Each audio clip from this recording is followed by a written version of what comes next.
Hello बच्चों, let's see this question. And here this question say explain the different dimension of food security. Question आपसे बोल रहा है कि फूड सिक्योरिटी के अलग अलग डिफरेंट डायमेंशन बताइए. इस क्वेश्चन को कुछ इस तरीके से भी पूछा जा सकता है, explain the different dimension of food security. Same he question है, अलग अलग कुछ नहीं है. आपको बेसिकली फूड सिक्योरिटी के ना अलग अलग डायमेंशन बताने हैं. ठीक है, तो क्वेश्चन का की कॉन्सेप्ट है dimension of food security. Food security का मतलब जनरली होता है कि जब एक व्यक्ति को किसी भी समय और किसी भी टाइम पे हर कंडीशन में फूड्स जो है अवेलेबल हो, उसे बोलते हैं फूड सिक्योरिटी.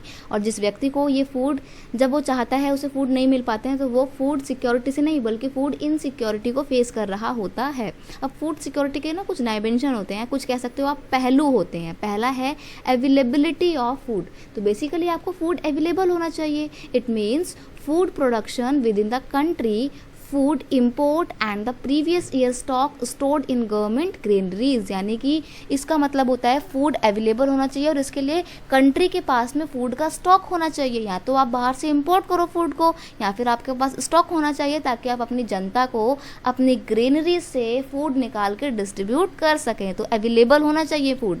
नेक्स्ट है एक्सेसिबिलिटी. एक्सेसिबिलिटी का मतलब होता है पहुँच. खाने तक लोगों की पहुँच भी होनी चाहिए. ऐसा ना हो कि आपके देश में ग्रेनरीज में तो बहुत सारा खाना रखा है लेकिन कोई जनता वहां जाके उस खाने को खरीद नहीं सकती है क्योंकि वहां तक उनकी पहुंच ही नहीं है. तो ऐसे में फूड सिक्योरिटी नहीं आएगी आपके देश में. फूड सिक्योरिटी के लिए फूड तक एक्सेस होना बहुत ज़रूरी होता है. तो it means food is with in the reach of every person. Next है अफोर्डेबिलिटी. अफोर्डेबिलिटी का मतलब क्या होता है कि आपके पास इतना पैसा आपकी जेब में होना चाहिए कि आप उस खाने को खरीद सकें. अब मान लीजिए आप कमाते हो 1000 रुपये, गेहूँ मिल रहा है आपका 2000 रुपये किलो, तो क्या आप कभी खरीद पाओगे? कभी नहीं खरीद पाओगे. क्यों नहीं खरीद पाओगे? क्योंकि वो इतना महंगा गेहूँ है. तो ऐसे में वो फूड सिक्योरिटी नहीं होगी. फूड सिक्योरिटी तब होती है जब आपको खाना भी मिल रहा हो, आपकी उस तक पहुंच भी हो और आप उस खाने को खरीद पाने लायक हो, आपके पास इतना पैसा हो.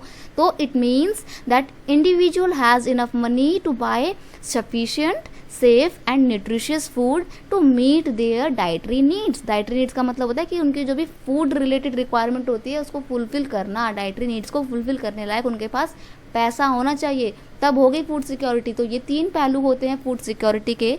I hope you understood it well. Best of luck.